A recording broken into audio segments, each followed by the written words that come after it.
Hello बच्चों, my name is are के सिंह और आप देख रहे हैं अपना चैनल पीएम गुरु। तो बच्चों, आज लास्ट जो चैप्टर हम लोगों ने ख़त्म किया था मैथ का, मैट्रिसेस। आज मैं आपको नया टॉपिक, चूँकि ये दोनों टॉपिक एक ही साथ आते हैं, मैट्रिक्स और डिटर्मिनेंट्स।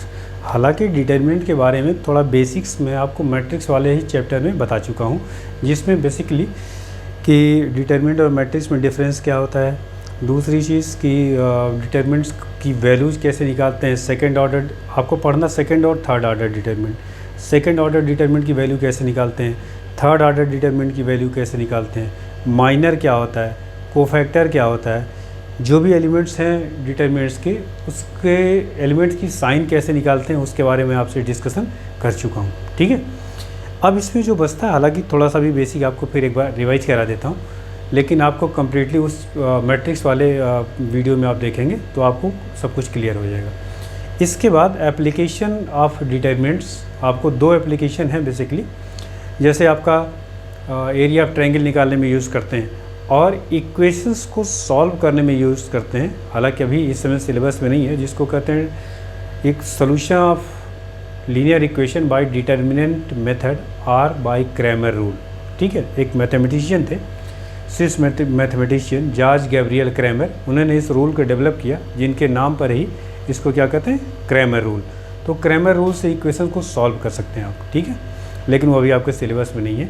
फिलहाल इस पर प्रूविंग करनी होती है डिटर्मिनेंट्स में, उस पर क्वेश्चंस मैं आपको 2 लेक्चर में कराऊंगा। ठीक है, तो सबसे पहले डिटर्मिनेंट्स की छोटी छोटी चीज़ें और जान लेते हैं। Minor, cofactor, second order, third order determinant को कैसे एक्सपेंड करते हैं या उसकी वैल्यूज़ को कैसे निकालते हैं। ठीक है, तो नेक्स्ट चैप्टर है आज का डिटर्मिनेंट। डिटर्मिनेंट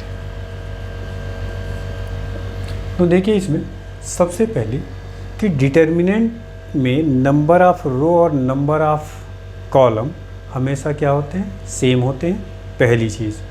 और डिटर्मिनेंट की एक फिक्स वैल्यूज होती है, कांस्टेंट वैल्यूज होती है। जैसे डिटर्मिनेंट ए इक्वल टू लिखा है 3, 4, 5, 6, तो नंबर ऑफ रोज और नंबर ऑफ कॉलम कितने हैं, 2 और 2 हैं। इसको हम कहते हैं सेकेंड ऑर्डर डिटर्मिनेंट। इसकी वैल्यू कैसे निकालते हैं, product of leading diagonal element minus product of of diagonal element. तो 3 × 6 माइनस 4 × 5, तो ये होगा 18 माइनस 20 इज इक्वल टू -2। तो इसकी वैल्यूज हो गई -2। ठीक, सेकेंड ऑर्डर डिटर्मिनेंट की। दूसरी चीज़ कि ये जो डिटर्मिनेंट्स के एलिमेंट हैं 3, 4, 5 और 6, इनका अंडरस्टूड साइन या हिडन साइन होता है, जिसका तरीका मैंने बताया था, -1 पे पावर r+c, इस रूल से कैलकुलेट करते हैं, है ना। मान लीजिए इसका साइन आपको कैलकुलेट करना है, तो ये सेकेंड रो फर्स्ट कॉलम का है, तो r के जगह पे 2, c के जगह पे 1, तो ये कितना हो जाएगा 3, तो -1 पे पावर 3, तो साइन क्या आएगा, नेगेटिव। इसका मतलब इसका साइन क्या होगा, नेगेटिव। वैसे आपको बताया था पहले एलिमेंट की साइन प्लस, इसके बगल वाले की माइनस, इसके बगल ये माइनस और इसकी क्या हो जाएगी, प्लस। तो ये आपको बता चुका हूँ मैट्रिक्स में। तो हर एलिमेंट की साइन आप इस रूल से कैलकुलेट कर सकते हैं। सेकेंड ऑर्डर डिटर्मिनेंट का एक्सपेंशन ये हो गया, या इसकी वैल्यूज़ हो गई -2। ठीक है, अब आते हैं हम लोग थर्ड ऑर्डर में। अच्छा, माइनर को फैक्टर भी एक बार रिवाइज करा देता हूँ, हालांकि इसकी यहाँ बहुत ज़रूरत पड़ेगी नहीं, लेकिन फिर भी ये जो एलिमेंट है, माइनर कैसे निकालते हैं, माइनर ऑफ M11, मतलब first row first column element का माइनर आपको निकालना है। तो इसका निकालना, तो ये डिलीट कर दिया, ये डिलीट कर दिया, तो आया क्या आपके पास 6। फिर आप M12 निकालिए, फर्स्ट रो सेकेंड कॉलम 4 का निकालना, तो ये डिलीट हो गया, ये डिलीट हो गया, तो आपका आ गया 5। M21 इस एलिमेंट की बात कर रहे हैं, तो ये आपका आ गया 4। और M22 इसका निकालना, तो इधर डिलीट हो गया, इधर डिलीट, तो क्या आ गया 3। ये तो माइनर हो गया। जिस एलिमेंट का भी आपको माइनर कैलकुलेट करना है, उस एलिमेंट की रो और कॉलम को डिलीट कर दीजिए, बाकी जो भी एलिमेंट बचता है वही इसका क्या हो जाता है, माइनर। कोफैक्टर कैसे लिखेंगे, तो देखिए कोफैक्टर लिखने के लिए आपको सिर्फ if you use the appropriate sign और hidden sign before minor, then it will become a cofactor. तो यहाँ पे इसका आपका माइनर कितना है, 6। इस एलिमेंट का देखिए, ये है आपका रो और कॉलम, तो ये 1 + 1 2 आएगा, तो साइन क्या आएगा, प्लस। तो कोफैक्टर भी इसका वही होगा, C11 = 6। इसका देखो साइन क्या आएगा माइनस, 1 + 2 3 आएगा ये, तो C12 equal to -5, C21 is equal to -4 और C22 इक्वल टू 3। तो न्यूमेरिकल वैल्यूज़ में कोई फ़र्क नहीं होता, सिर्फ किस में फ़र्क होता है बेटा, साइन में फ़र्क आ सकता है, वो भी कुछ आधे एलिमेंट्स में जिसका सम करने पर ऑड नंबर आ जाए, साइन उसका माइनस हो जाएगा। समझ में आ रही बात। तो माइनर निकालने के बाद अगर उस एलिमेंट का हम साइन भी उसके साथ लिख देते हैं तो हम उसी को क्या करते हैं, कोफैक्टर। तो माइनर कोफैक्टर ये ऑलरेडी डिस्कस कर चुका हूँ, लेकिन फिर एक बार बता रहा हूँ। तो माइनर कोफैक्टर आपको समझ में आ गया होगा कैसे निकालना है, ठीक है। और थर्ड ऑर्डर डिटरमिनेंट की वैल्यू कैसे निकाली जाती है, देखिए एक क्वेश्चन कर लेते हैं थर्ड ऑर्डर पे ही, तब उसके बाद आपको इसका यूज़ बताते हैं। जैसे एक डिटरमिनेंट दे रखा है 1 -2 3 0 1 2 1 0 5, ये इसकी वैल्यू निकालनी है। तो आपको बताया था इस डिटरमिनेंट्स की वैल्यूज़ आप कितने तरीके से निकाल सकते हैं, 6 तरीके से। R1 के लॉन्ग, R2 के लॉन्ग, R3 के लॉन्ग, या फिर C1 के लॉन्ग, C2 के लॉन्ग, या फिर C3 के लॉन्ग। तो आप 6 तरीके से इसको सॉल्व कर सकते हैं, एक्सपेंड कर सकते हैं। वैल्यूज़ हमेशा क्या आएगी, सेम आएगी। आप किसी भी तरीके से सॉल्व करिए। हाँ, सॉल्व हम उधर से करते हैं जिस रो या जिस कॉलम में मैक्सिमम 0 आपको मिल जाए, तो आपका कैलकुलेशन आसान हो जाता है। फिलहाल अभी मैं R1 के लॉन्ग कर रहा हूँ, इसको लिख रहा हूँ एक्सपेंडिंग अलॉन्ग R1 के लॉन्ग एक्सपेंड करेंगे तो क्या आएगा, देखिए first element of R1 1 into its cofactor, इसका कोफैक्टर ये डिलीट क्या आया 1 2 0 5, ठीक। Plus second element -2 into its cofactor, तो ये डिलीट हुआ, ये डिलीट, तो 0 2 1 5 और इसकी साइन क्या होती है, नेगेटिव 1 साइन, तो ये नेगेटिव प्लस हो जाएगा। +3 इंटू इट्स कोफैक्टर, ये डिलीटेड 0 1 1 0। देखिए यहाँ इसका तो वैल्यू निकालना आपको बता ही चुका हूँ। 5 - 0 + 2, ये जगह 0 - 2, यहाँ आपका आ जाएगा +3 0 - 1, तो ये हो गया आपका 5, यहाँ आ गया -4 और यहाँ आ गया -3, तो ये आ गया -7, 5 - 7 -2 आपका आ गया। बात समझ में आ गई। तो ये हो गया आपका -2। तो यहाँ से इस थर्ड ऑर्डर डिटरमिनेंट की वैल्यूज निकालने का तरीका हो गया। अब हम लोग आते हैं, ये सब तो ऑलरेडी मैं आपको बता चुका हूँ। अब इसके बाद इसमें जो शुरुआत की एक्सरसाइज 1 2 एक्सरसाइज में बेटा ये इसी तरह के क्वेश्चन पहली एक्सरसाइज में होंगे आपको, जिसमें आपको डिटरमिनेंट को क्या करना होता है, एक्सपेंड करना होता है, माइनर निकालना, कोफैक्टर निकालना, सेकेंड ऑर्डर क्या है, थर्ड ऑर्डर का कैसे निकालेंगे। इसके बाद एक एप्लीकेशन आपके CBSE बोर्ड में पूछा जाता है और ICSE बोर्ड में, जिसमें finding the area of triangle. अगर किसी ट्रायंगल का तीनों वर्टेक्स दे रखे हो, ये मान लीजिए आपका A है, ये B है, ये C है, इसका कोऑर्डिनेट है x1 y1, इसका कोऑर्डिनेट है x2 y2 और इसका कोऑर्डिनेट है x3 y3, ठीक है। यहाँ पे इसकी एरिया का जो फॉर्मूला होता है 1/2, डिटरमिनेंट का पहला आप कोऑर्डिनेट लिखिए x1 y1 और तीसरा एलिमेंट 1, फिर x2 y2 1, x3 y3 और 1। इसको आप सॉल्व कर लीजिए, इस डिटरमिनेंट को एक्सपेंड कर लीजिए, यही आपका एरिया यहाँ से मिल जाएगा। समझ में आ रही बात। चलिए एक क्वेश्चन इस पे कर लेते हैं। देखिए, अच्छा अगर एरिया ऑफ ट्रायंगल 0 हो जाए तो क्या कहते हैं उसको, तीनों पॉइंट्स ABC क्या होंगे, कोलिनियर होंगे। पहले कोऑर्डिनेट में भी आप पढ़ चुके होंगे। कोलिनियर का मतलब 3 points are said to be collinear if they lies on same straight line. इस पे क्वेश्चन कर लेते हैं बेटा, एरिया ऑफ ट्रायंगल पे।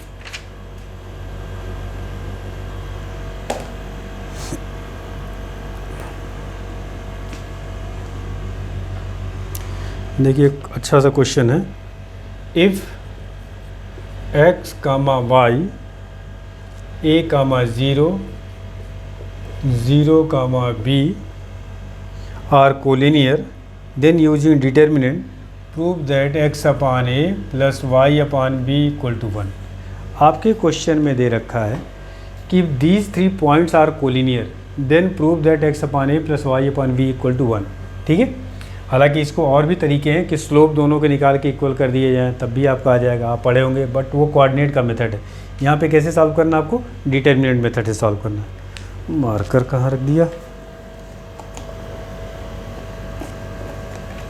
चलिए। तो अभी आपको क्या बताया, एरिया का फॉर्मूला 1/2, पहला कोऑर्डिनेट लिखिए x y 1 a 0 1 0 b 1, ठीक। और दिस इक्वल टू क्या करना है, चूँकि कोलिनियर दे रखा है तो दिस इक्वल टू क्या कर लेंगे 0, तो 1/2 तो गया 0 में आपका, बचा आपका, इसको एक्सपेंड कर लीजिए, ठीक है। एक्सपेंड करेंगे तो x पहला एलिमेंट इंटू इट्स कोफैक्टर ये और ये, तो क्या बचा 0 1 b 1 plus y into its cofactor, इधर डिलीट हुआ, इधर a1 0 1 a1 0 1, ठीक। और फिर आपका प्लस, अच्छा इसका साइन क्या होगा, नेगेटिव थी, यहाँ आ जाएगा आपका माइनस साइन, प्लस 1 इसका डिलीट, इधर डिलीट, तो a0 0 b a0 0 b, this equal to क्या हो जाएगा आपका 0। सॉल्व कर लीजिए, तो x with in bracket 0 minus b minus y, ये हो जाएगा a minus 0 plus 1 ab minus 0 equal to 0। और सॉल्व करिए तो माइनस आपका आ गया bx माइनस ay, यहाँ से आ गया प्लस ab इक्वल टू 0।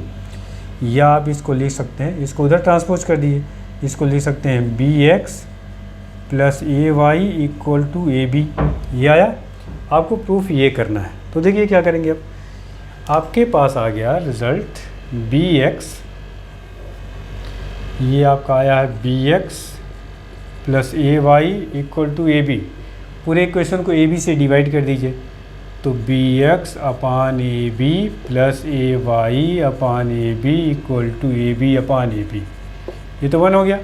इधर देखिए b कैंसिल हो गया, तो ये हो गया x अपान a, यहाँ a कैंसिल हो गया, y upon b equal to 1, ये आपका, ठीक। तो अभी आपको बताया कि एरिया ऑफ ट्रायंगल निकालने का फॉर्मूला, और अगर एरिया ऑफ ट्रायंगल दे रखा है 0 है तो कोलिनियर होंगे, या कोलिनियर हैं तो इसका मतलब एरिया क्या होगा 0 होगा, और ये आपकी प्रूविंग आ गई, ठीक है। चलिए अब इसका प्रॉपर्टीज़ पढ़ते हैं, जो मेन आपका डिटर्मिनेंट्स का है कि प्रॉपर्टीज़ क्या होता है, उस पर थोड़े क्वेश्चंस करेंगे, और वो 2 लेक्चर में कोशिश करते हैं ख़त्म हो जाए। प्रॉपर्टीज़ ऑफ डिटर्मिनेंट,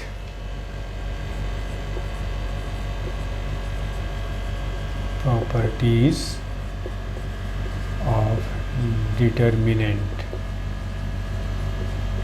ठीक। पहली प्रॉपर्टी जो काफ़ी यूज़ होगी, किसी भी डिटर्मिनेंट की वैल्यू 0 कब होगी, ठीक।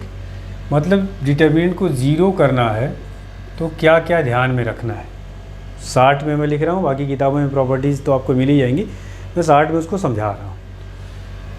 पहला केस, तब डिटर्मिनेंट की वैल्यू 0 होगी if all the entries of any row और एनी कॉलम। अच्छा एक चीज़ ध्यान रखना बेटा, अगर मैं कोई भी प्रॉपर्टी रो में बोल रहा हूँ तो अंडरस्टूड है कि कॉलम में भी वो प्रॉपर्टी वैलिड है, या कोई प्रॉपर्टी मैं कॉलम में बोल रहा हूँ तो इसका मतलब ये हुआ कि वह रो में भी वैलिड है। तो एक बोलूँगा तो दूसरा अंडरस्टूड है, ध्यान रखना इसको।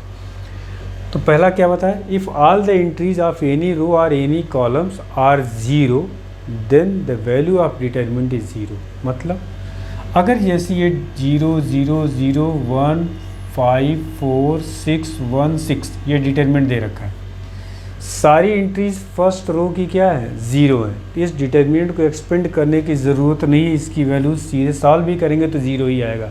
तो ये पहली प्रॉपर्टी है कि if all the entries of any row और any columns are 0 then the value of determinant is 0। तो ऐसा जैसे ही देखेंगे आप तो सीधे सीधे उसका आंसर क्या लिख देंगे 0।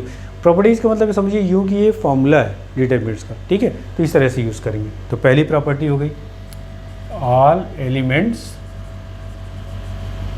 आर 0, तब इस केस में आपका क्या हो जाएगा 0 हो जाएगा। अब सेकंड देखिए, आप कब 0 और कब 0 लिख सकते हैं, अगर इफ़ एनी 2 रोज और एनी 2 कॉलम्स आर आइडेंटिकल तब 0 होगा। आइडेंटिकल के केस में जैसे एग्जांपल देखिए, सपोज के लिए लिख दिया हमने 1 2 3 1 6 8 1 2 3। इसका मतलब R1 और R3 क्या है, सेम है, आइडेंटिकल है। तो इस केस में भी डिटरमिनेंट की वैल्यूज़ क्या हो जाएगी, इसको एक्सपेंड करेंगे, इसकी वैल्यूज़ क्या आएगी, 0 आएगी। तो ये ध्यान रखना है, तो ये 0 हो जाएगा। तो आइडेंटिकल के केस में होगा 0। और तीसरा 0 कब होगा, अगर 2 रो या 2 कॉलम्स आपस में क्या हो, प्रोपोर्शनल हो, प्रोपोर्शनल, ठीक, तब 0 होगा। जैसे एग्जांपल देखिए, मान लीजिए हमने लिख दिया A, या नंबर ही ले लेते हैं, 1 2 3 0 5 8, यहाँ लिख दिया हमने 2 4 6। देखिए R1 का डबल है, 2 टाइम्स है ये, 1/2 2/4 3/6, 1/2 आ रहा। तो R1 और R3 क्या है, प्रोपोर्शनल है। मतलब R1 में अगर हमें 2 से मल्टीप्लाई कर दूं तो क्या मिल जाएगा आपका, R2। तो R1 अब R2/R1 इक्वल टू क्या हो गया, 2 आ रहा है, या R1/R2 क्या आ रहा है, 1/2 आ रहा है। बात समझ में आ गई, इसी को कहते हैं प्रोपोर्शनल।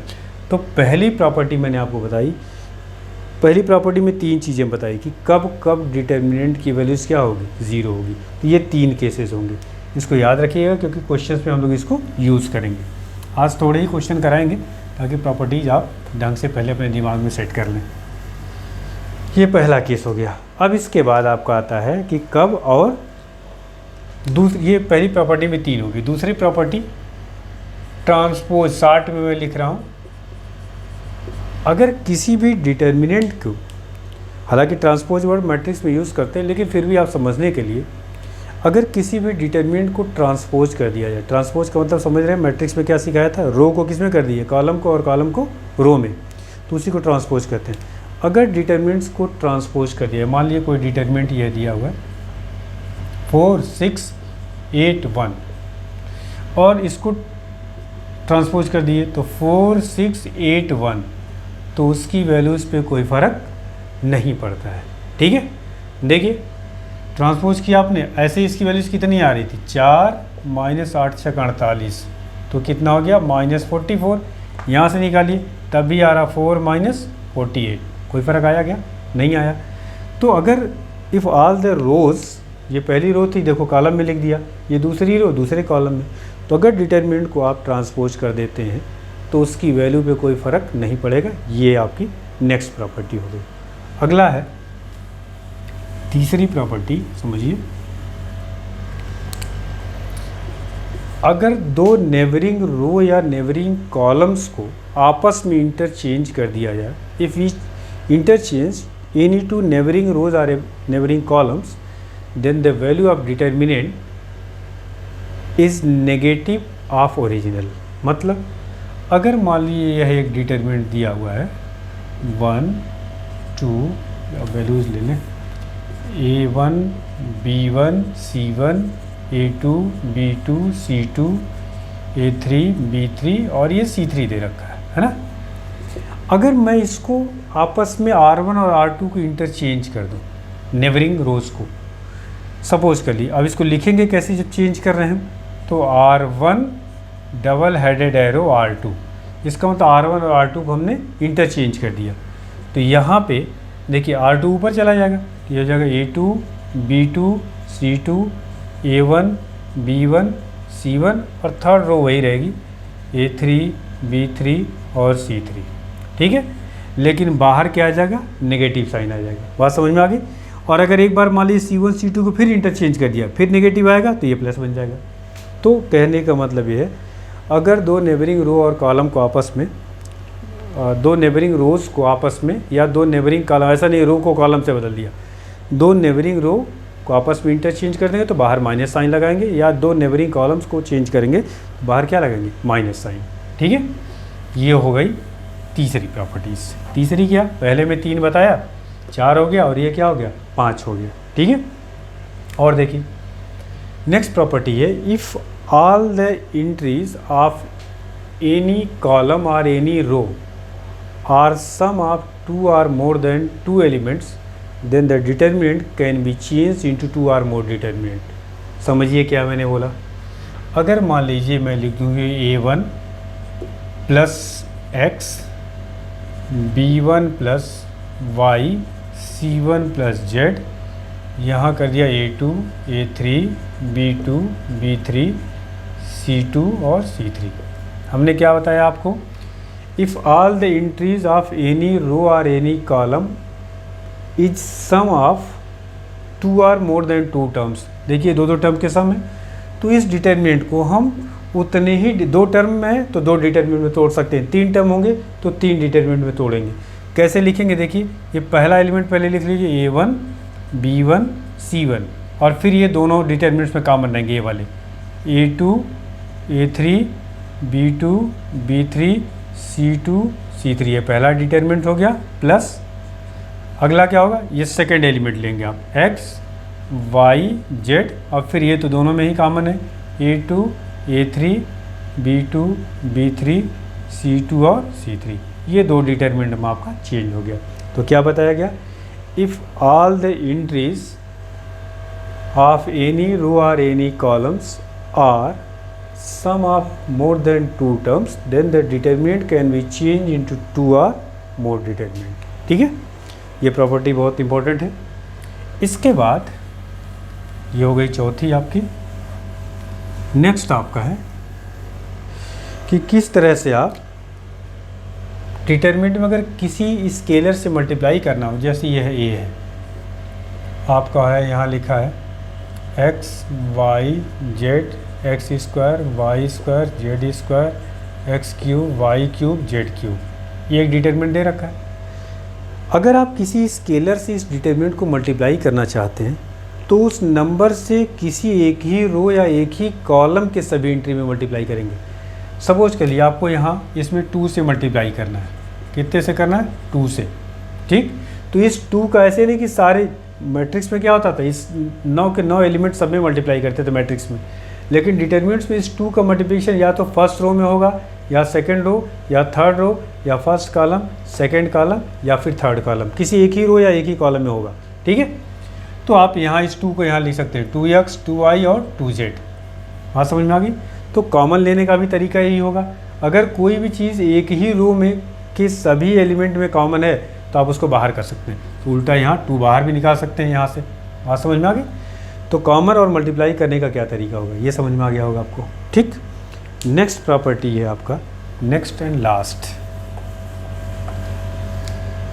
कि अगर किसी भी डिटर्मिनेंट को किसी नंबर से में, if all the element of any row और any column is multiplied by any scalar then add और सब्ट्रैक्ट विद अदर रो और column then the value of determinant is unchanged. सबसे ज़्यादा यूज़ होगा ये प्रॉपर्टी। जैसे मान लीजिए आपको यह एक डिटर्मिनेंट दिया हुआ, ये आपका A1, B1, C1, A2, B2, C2, A3, B3 और C3, ये दिया हुआ। ठीक, आप, मैंने क्या बताया, अगर किसी नंबर से किसी कॉलम या किसी भी रो को मल्टीप्लाई करके दूसरी किसी कॉलम के साथ ऐड या सब्ट्रैक्ट कर दें, मैं कॉलम में ही बोल रहा हूँ, रो में अंडरस्टूड होगा। मैंने क्या कहा, अगर मैं किसी नंबर से किसी कॉलम को मल्टीप्लाई कर दूं और दूसरी कॉलम के साथ ऐड या सब्ट्रैक्ट कर दूं तो उसके डिटर्मिनेंट की वैल्यूज़ पे कोई फ़र्क नहीं पड़ता है। जैसे मान लीजिए मैं लिख दूं C1 के जगह पे C1 + 2C2, इसका मतलब क्या हुआ, C2 में मैंने 2 से मल्टीप्लाई करके C1 के साथ ऐड कर दिया है, तो और ये एरो के लेफ्ट वाला ही चेंज होगा, C1 ही चेंज होगा, C2 में कोई फ़र्क नहीं आएगा। तो इसका मतलब A = क्या बन गया, C1 कितना है, A1 + 2 और इसमें मल्टीप्लाई करना है 2B1, फिर आपका A2 + 2B2, A3 + 2B3। ठीक है, फिर यहाँ आपका आ गया B1, B2, B3, C1, C2 और C3। इस पर कोई फ़र्क नहीं पड़ेगा। देखिए कैसे, अभी इसके पहले मैंने प्रॉपर्टी बताई, ये दो टर्म का सम है, इसको 2 डिटर्मिनेंट में तोड़ी। देखिए क्या आएगा, पहला आएगा A1, A2, A3, फिर आपका B1, B2, B3, C1, C2, C3, पहला डिटर्मिनेंट बना, प्लस ये आपका 2B1, 2B2, 2B3, फिर यहाँ आ गया B1, B2, B3, ये आपका आया बेटा B1, B2, B3, C1, C2 और C3। अगर मैं फर्स्ट कॉलम से 2 कॉमन ले लूँ तो ये हो गया B1, B2, B3, और ये सेकंड कॉलम भी क्या है, आइडेंटिकल है, तो ये तो 0 हो गया डिटरमिनेंट, यही तो बचा ओरिजिनल वाला। तो ये ध्यान रखना आपको कि अगर किसी भी रो या किसी भी कॉलम के सभी एंट्री को किसी नंबर से मल्टीप्लाई करके दूसरी किसी भी रो या कॉलम के साथ ऐड कर दें तो उसके रिजल्ट पे कोई फ़र्क नहीं पड़ता है। बात समझ में आ गई? तो ये आपकी प्रॉपर्टीज़ हो गई। अब इस पर सवाल करते हैं, थोड़े 2-4 सवाल आज करते हैं, अगली क्लास में सिर्फ क्वेश्चंस ही होंगे इस पर, ठीक है।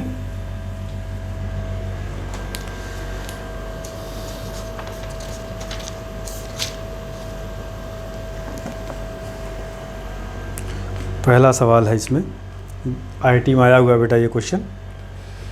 ये दे रखा 1, यहाँ दे रखा log x base y log x base z log y base z नहीं बेस x, फिर आपका दिया हुआ 1, फिर log y base z log z base x log z base y और यहाँ 1 इज इक्वल टू क्या दिया है 0। कह रहा क्वेश्चन है for positive x y z so that the numerical value of the determinant is 0। Proof करना है कि इसकी वैल्यूज़ क्या आएगी 0, और ये दे रखा है इसकी वैल्यू 0 प्रूफ करना है, और एक्स वाई जेड क्या दे रखा है, पॉजिटिव दे रखा है, ठीक है। चलिए इसको देखते हैं।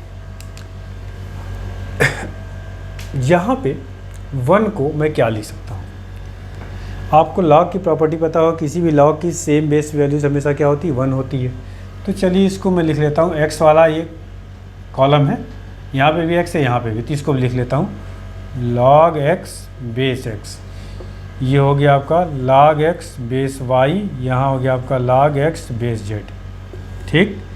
यहाँ आपका है log y बेस x, ये आपका लिख सकते हैं log y बेस y, यहाँ आपका हो गया log y बेस z, ठीक।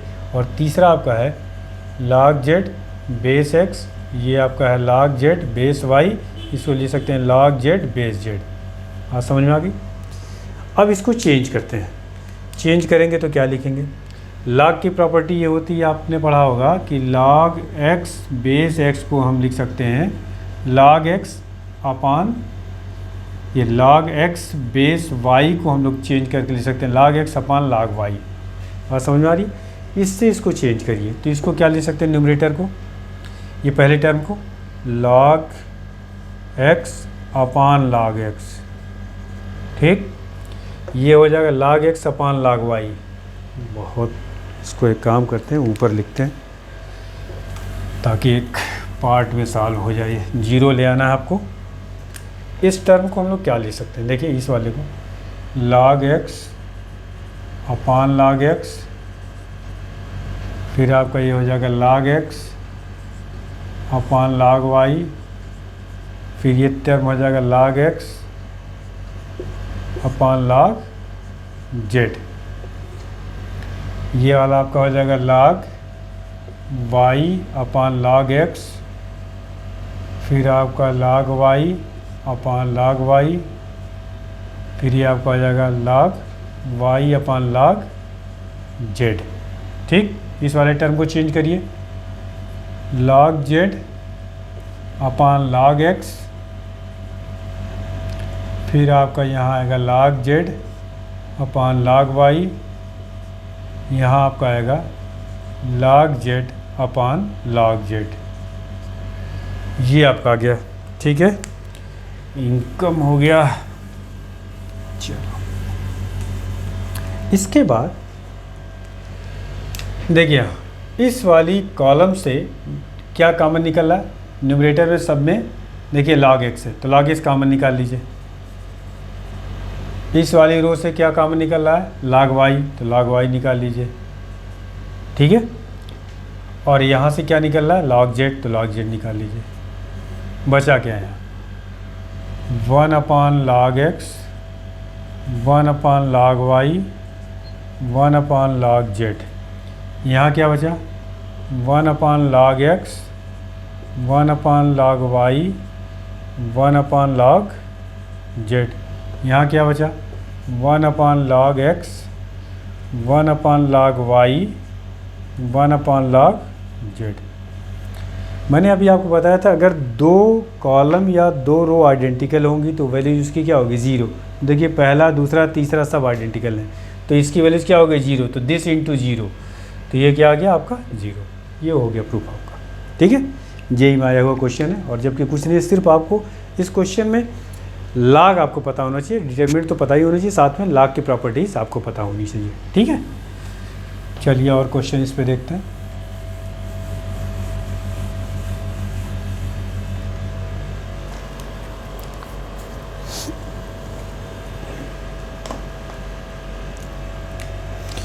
Without expanding the determinant prove करना 0।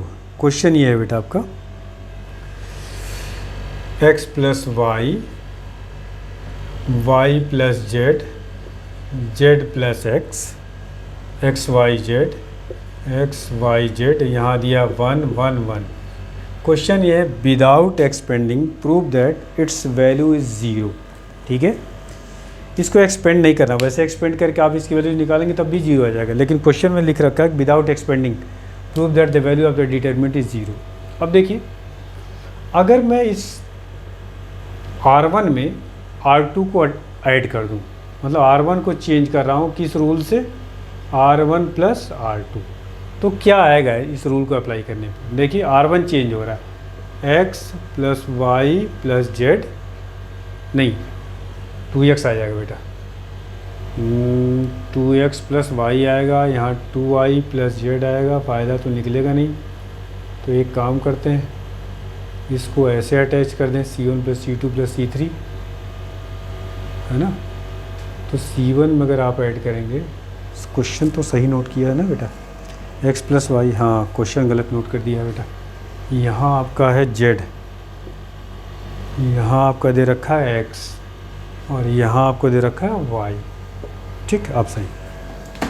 देखिए अब आप अगर R1 प्लस R2 लगाते हैं तो देखिए आप आ जाएगा x plus y plus z, इसमें इसको ऐड करेंगे तो ये भी आ जाएगा x plus y plus z, और ये भी आपका आ जाएगा x plus y plus z, और सेकेंड रो तो एज इट ही रहेगा z x y, और थर्ड रो भी ऐसे 1 1 1। अब देखिए फर्स्ट रो से x plus y plus z क्या निकल जाएगा कॉमन, तो कॉमन ले लीजिए, taking common x plus y plus z from the first row. अब जब आप कॉमन निकालेंगे तो क्या आएगा x plus y plus z, first row में क्या आ जाएगा बेटा आपका 1 1 1, यहाँ आपका दिया है जेड एक्स वाई, और ये आपका हो गया 1 1 और 1। R1 और R3 क्या है, आइडेंटिकल हो गया, तो इसकी वैल्यूज़ क्या हो गई 0, तो x plus y plus z into 0 equal to 0, ठीक है। तो आप इसको लिख सकते हैं x plus y plus z into 0 equal to क्या आ गया 0। आप यहाँ चाहें तो राइट में लिख देंगे since R1 and R3 are identical, ठीक है। तो ये पता चल जाएगा हाँ आपने कौन सी प्रॉपर्टी यूज़ किया है, तो आइडेंटिकल हो गया, और इसकी वैल्यूज़ क्या होगी 0। तो अगर आपको प्रॉपर्टीज़ याद हैं तो सवाल में कोई ऐसी खास दिक्कत नहीं होगी। चलिए और 2 क्वेश्चन करते हैं इस पे।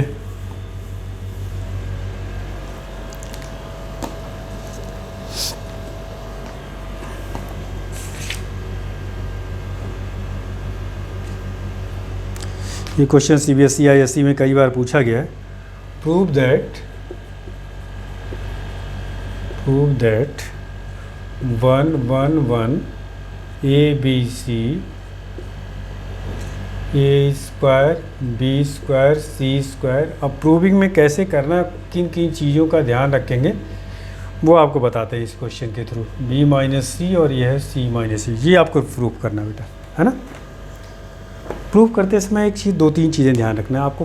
क्या क्या ध्यान रखनी होती है, पहली चीज़, इस क्वेश्चन में तो ऑलरेडी पहले कॉलम में 1 1 1 दे रखा है।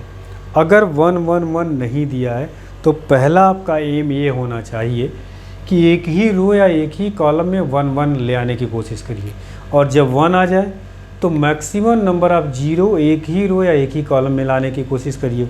जब 0 आ जाए तो उसके बाद एक्सपेंड कर दीजिए। ठीक, दूसरी चीज़, ये तो पहले पॉइंट हो गया। आप हमेशा जब भी प्रूफ करना हो तो राइट हैंड को ज़रूर देखिए कि क्या हमें ले आना है। इसमें कितने ब्रैकेट्स ले आने, 3, a minus b, b minus c, c minus a. तो कोशिश आपकी ये होनी चाहिए कि 2 ब्रैकेट तो प्रॉपर्टी से आ जाए और तीसरा ब्रैकेट आपका एक्सपेंशन से कर लें। ठीक है, तो इन 2 ब्रैकेट को कोशिश करते हैं प्रॉपर्टी से लाते हैं और तीसरे वाले को एक्सपेंड कर देंगे, आ जाएगा हमेशा। यहाँ तो 1 दे रखा है, अभी आपको पता है जब 1 आ जाए तो क्या करने की कोशिश करेंगे, मैक्सिमम 0 ले आने की कोशिश करेंगे एक ही रो या एक ही कॉलम में। अब हमें a माइनस बी के बारे में सोचो, a माइनस बी कैसे मिल सकता है। अगर मैं r1 से r2 को माइनस कर दूँ, देखो a माइनस बी मिल जाएगा। और b माइनस सी कैसे मिलेगा, r2 माइनस r3। अब ये मत कर देना r3 minus r1 c minus a मिल जाएगा। ध्यान रखना, जिस डिटर्मिनेंट की जितनी ऑर्डर होती है उससे एक कम, थर्ड ऑर्डर का है, एक कम कर लिए तो 2, एक साथ 2 ही प्रॉपर्टी अब अप्लाई कर सकते हैं। ऐसा नहीं 3 कर दिया, ये r1 minus r2, r2 minus r3 और r3 माइनस r1 आ गया सब। ठीक है, गलत हो जाएगा। तो क्या अप्लाई करने जा रहे हैं हम, r1 की जगह पर लिख लें r1 माइनस r2 और r2 की जगह पर हम लोग करने जा रहे हैं r2 माइनस r3। देखिए क्या आएगा, इस प्रॉपर्टी को अप्लाई करिए। इसको अप्लाई करेंगे जब आप तो क्या आएगा, r1 माइनस r2, तो 1 माइनस 1 0 हो गया। यहाँ हो गया a माइनस बी, यहाँ जाके ए स्क्वायर माइनस बी स्क्वायर, इसको फैक्टराइज करके लिख रहा हूँ, a माइनस बी और a प्लस बी। ठीक, फिर r2 माइनस r3 करिए तो ये हो जाएगा 0 b माइनस सी, और इधर आपका हो गया b माइनस सी और b प्लस सी। ये थर्ड रो ऐसे ही रहेगा, a1 c और c स्क्वायर। ठीक, समझ में आ गई बात। अब देखिए फर्स्ट रो से 0 में से तो कुछ भी कॉमन निकाल सकते हैं। पहली रो से हमें a माइनस बी कॉमन दिख रहा है और दूसरी रो से b माइनस सी कॉमन दिख रहा है, तो चलिए कॉमन ले लेते हैं। a माइनस बी फिर b माइनस सी कॉमन ले लिया, तो पहली रो में क्या बचा आपका 0 1 और a प्लस बी। यहाँ बचा आपका 0 1 और b प्लस सी। यहाँ बचा आपका 1 c और c स्क्वायर। समझ में आ गई बात। तो 2 ब्रैकेट तो आपका आ गया, अब तीसरा ब्रैकेट अभी और चाहिए। अब इसको एक्सपेंड कर दीजिए। किधर से एक्सपेंड करेंगे, अभी आपको बता दें एक्सपेंशन हम हमेशा उधर से करते हैं जिस कॉलम में या जिस रो में मैक्सिमम 0 हो, तो आपका कैलकुलेशन आसान हो जाएगा। तो एक्सपेंडिंग अलॉन्ग C1, तो क्या आएगा देखिए, a minus b, b minus c. अब दिस एलिमेंट इंटू इसको फैक्टर 0 हो जाएगा, प्लस दिस एलिमेंट इंटू इसको फैक्टर 0 बचा 1, तो 1 इंटू इट्स को फैक्टर, तो ये डिलीट बचा क्या आपके पास 1 a plus b 1 b plus c. इसको सॉल्व कर लीजिए, तो ये हो गया a minus b, b minus c. यहाँ देखिए इसका प्रोडक्ट माइनस दिस, इसका मतलब है ये हो गया b plus c minus a minus b. क्या कैंसिल हो रहा है, b कैंसिल हो गया, बचा क्या आपके पास c माइनस a। यही आपको प्रूफ करना था। आपका रिजल्ट आ गया a minus b, b minus c और c माइनस a। ठीक है, प्रूफ हो गया। इंपॉर्टेंट क्वेश्चन CBSE ISE सब में ये आया हुआ है ना। तो क्या मैंने बताया बेटा कि यहाँ 3 ब्रैकेट थे, 2 ब्रैकेट को प्रॉपर्टी से लाइए और तीसरे वाले को एक्सपेंड करके हमेशा ले आइए, और मैक्सिमम 1 ले आने की कोशिश करिए। अगर 1 दिया हुआ तो मैक्सिमम 0 लाने की कोशिश करिए, उसके बाद एक्सपेंड कर दीजिए। बात समझ में आ गई। तो इतना भी आप इस लेक्चर में तैयार कर लेंगे। अगले लेक्चर में सिर्फ हम लोग इस पर क्वेश्चन सॉल्व करेंगे। ठीक है बेटा, थैंक यू।